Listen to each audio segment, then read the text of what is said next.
Hey there. So I am going to rehome some of the isopods I just got. I got some Porcellio Laevis Orange. These are cute little isopods. I don't know if the camera will pick them up, but they are pretty cute. And can you guess what color they are based on their name? Yeah, that's right, they're orange. Let's see, can I get it? They're almost skin tone for me, and I got pretty white skin.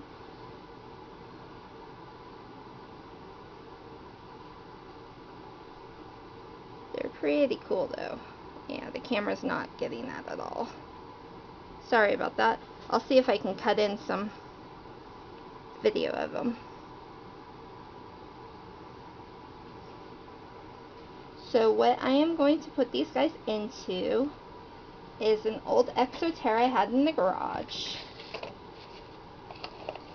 I've never used this Exo-Terra. It's just one I picked up at like a yard sale or Craigslist. And it's kind of cool. It comes with a neat background. It looks like somebody took a piece of corkwood and siliconed it in place along with some ledges for maybe like crested geckos. It's pretty neat. So, first thing we would do is you could put a drainage layer. I did on the other one I did recently, and I used lava rock, but you could use hydro balls.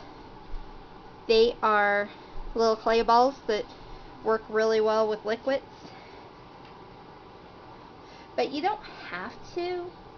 I like to because Reno, Nevada is super hot and dry, and I worry about the terrariums drying out. But I'm not going to do a false bottom drainage layer in this case. So the first thing I'm going to do is put in some dirt. This is organic potting soil. You could also do eco earth, although that probably doesn't have a lot of nutrition. Compost would be best, or worm castings. Anything rich with organic matter, because that's what the isopods eat. They eat dead leaves and stuff like that. And I'm using organic because who knows what they treated the other stuff with. And it could be a pesticide that kills isopods. And nobody wants a bunch of dead roly-polies. Stuff for gardeners.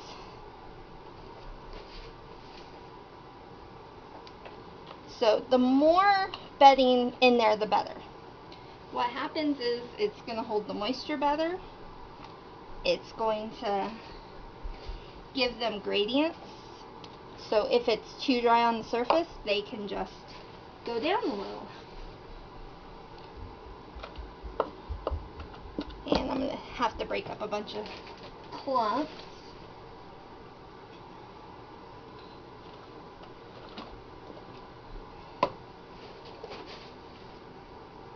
But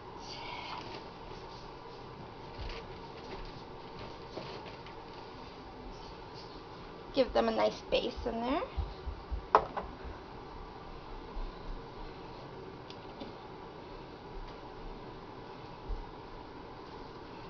Now I'm not 100% certain that Exo-Terras are good for keeping isopods in. But I figure a lot of people do bioactive terrariums with them. And they flourish in them. So, I think it'll be okay.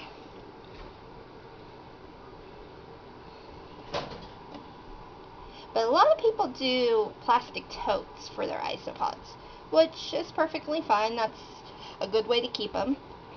I just like to keep an eye on my animals a little more. And totes just don't allow you to really look at them. Not that you're going to see isopods that much, because most types are pretty secretive. But any little bit helps. And hey, I have this Exo-Terra sitting around, might as well use it.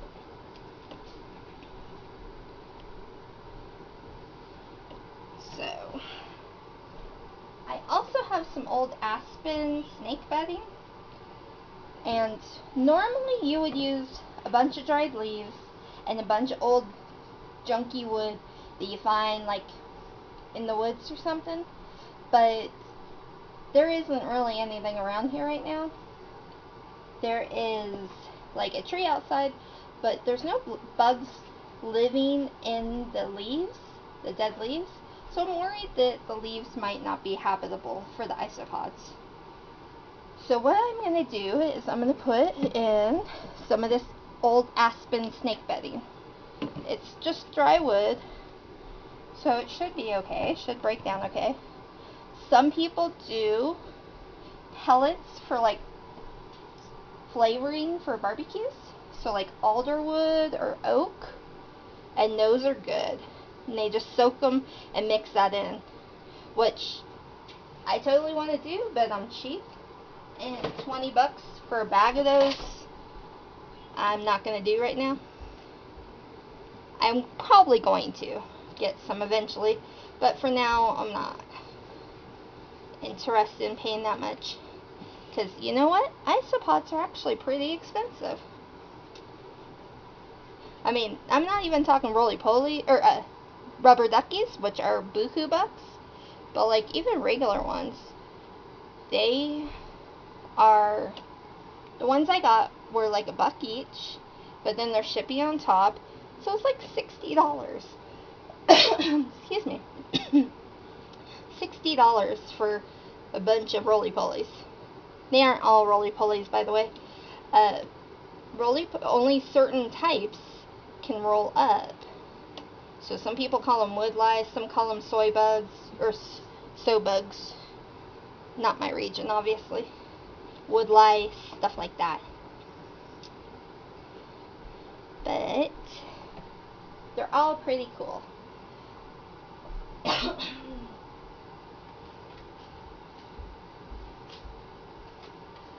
So after that, I do have some dried leaves. The last place we lived, there was a big tree overlooking the yard, so I was able to collect some.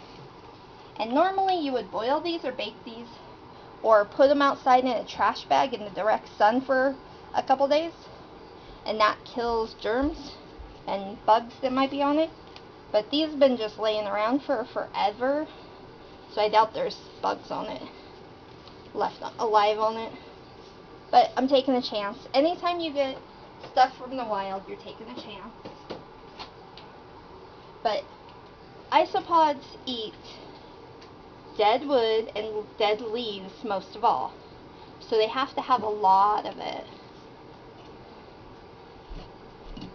and you're going to have to replenish it as they eat it, and they can eat pretty fast. So next I'm going to put in some sphagnum moss. This is long sphagnum moss, and I got this one from Josh's Frogs, which I kind of love that place, but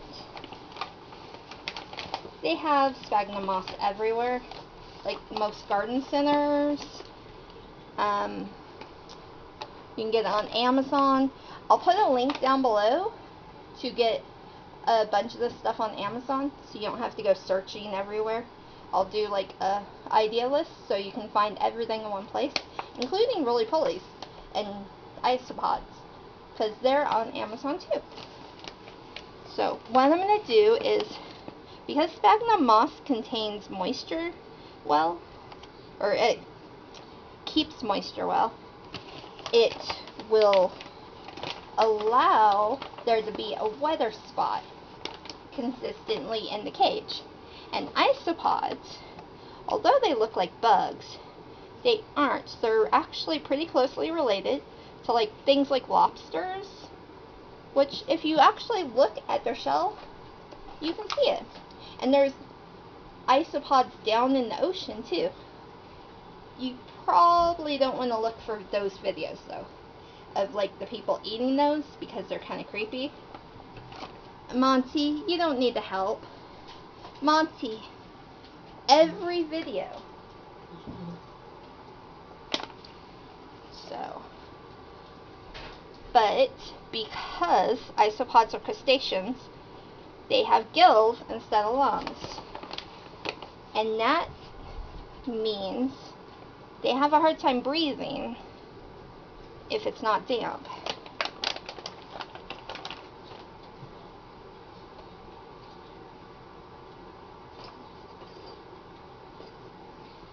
Next, since I'm going to put some springtails in with these guys, I'm going to put a piece of charcoal back here for the springtails. They really like charcoal. And then here's some bioactive booster, which is something from Josh's Frogs. It's supposed to give your bioactive habitat a boost, and contains beneficial fungi and trace elements to help plants and microfauna thrive. I don't know. It was cheap, easy to use. Figure what the heck. Just put a sprinkle in there. It's pretty dusty though, so don't breathe it in. It's probably not a great thing to have inhale. Let me actually mist this down a little.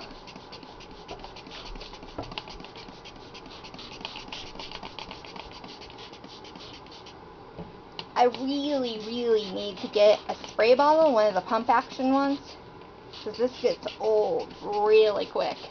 And you can get a finer mist on this. I just haven't gone and bought one yet. It's on my list.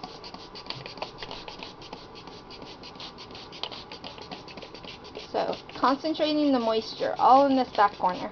I'm wetting this more than I would normally because they've been in transit, and I assume probably dried out because they came from California over here to Reno, which isn't that far, but cars aren't exactly temperature controlled when you're in the back of a big truck, so I think that they probably dried up a little. So I just want to keep them a little damper than normal right this second.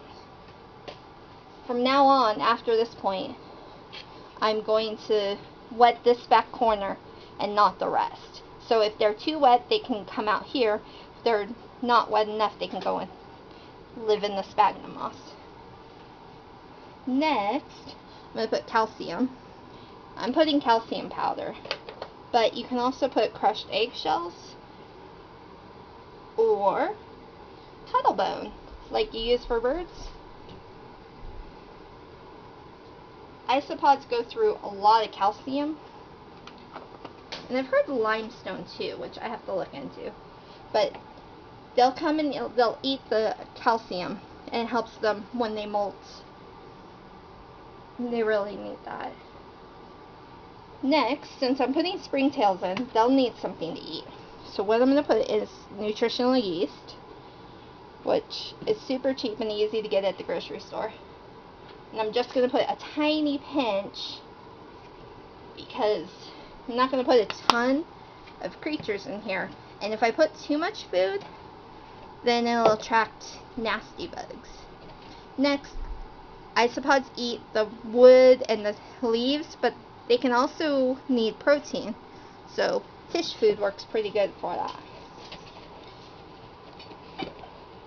So I'm just going to put some small amount of fish flakes in there.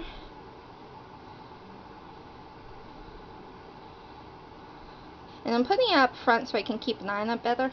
Plus it's away from the damp area, so it'll mold less. But it'll also, the springtails will help mold. The springtails really like mold, and so if it starts to mold, they'll take care of it a little more. So I don't have any cork wood or any other rotten wood right now. So while I'm waiting for that, I'm going to put in an egg carton. And see, I'm putting it from the wet side to the dry side so that they have like a humidity highway. And that way they can easily go from one area to another. And I don't know, maybe some rocks. Kind of cool looking rocks.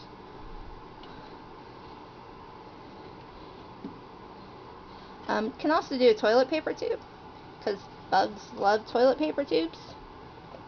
And I got this like chunk of cholla wood that I used in like a fish tank a long time ago. It's kind of getting a little worn, but I bet they'll like this. If you were a little bug, you'd like that, wouldn't you? So, put that in there. And then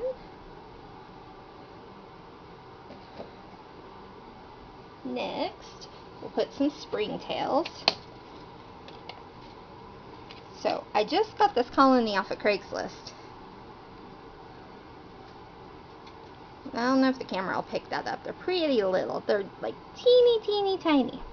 So, one way to put them in is just to pour off liquid. And you just pour it right in.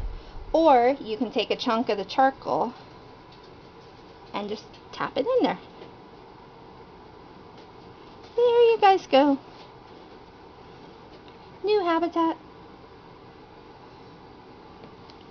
And I'm not putting a ton in there because I have a bunch of other isopod containers to make. And if I put it all in here, then I won't have the chance. And then, time for the isopods. And these are the orange ones. Porcellio Laevis Orange. And I'm just going to tip them all right here into the damp area.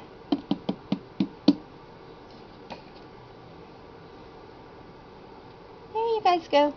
Nice new home. Oh, look, one's already going up the wall. Go, little guy, go! I bet they're going to find all sorts of little crevices in that thing. Oh, here comes another one.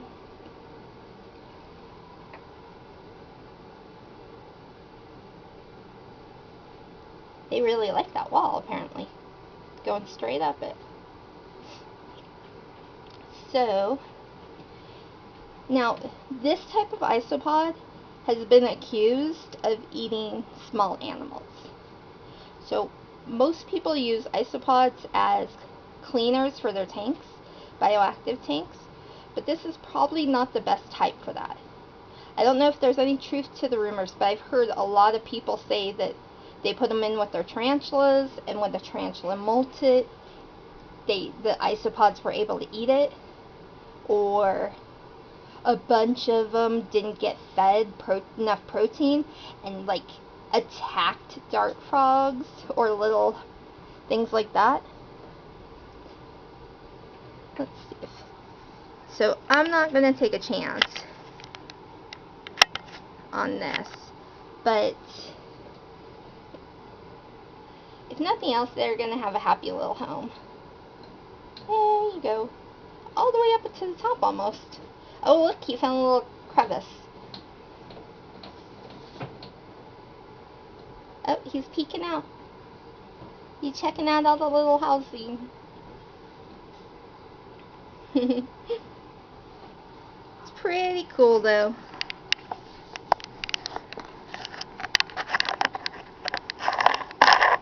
I've got a bunch of other isopods to rehome, too. Got several different types. Let's see, can the camera catch that? Well, it might help if isopod was visible. There we go. Hello, guys.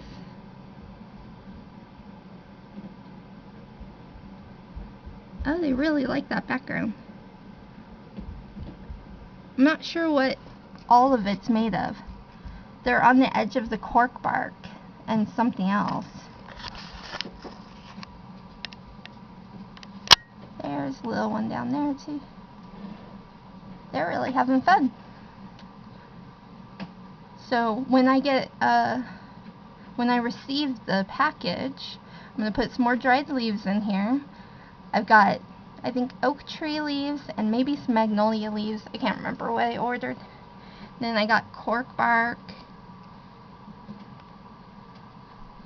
All sorts of stuff for these guys.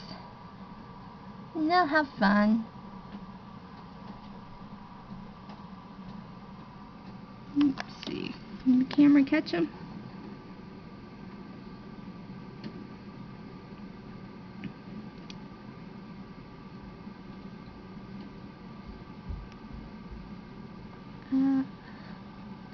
It's hard because they don't stand out color-wise very much. I like the orange, but the camera doesn't.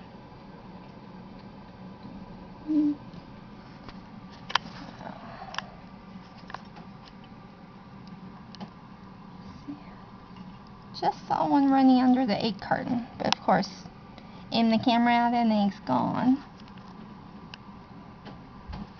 These are supposed to be a type that do really well. They're a really common species, and so they're common because they're good.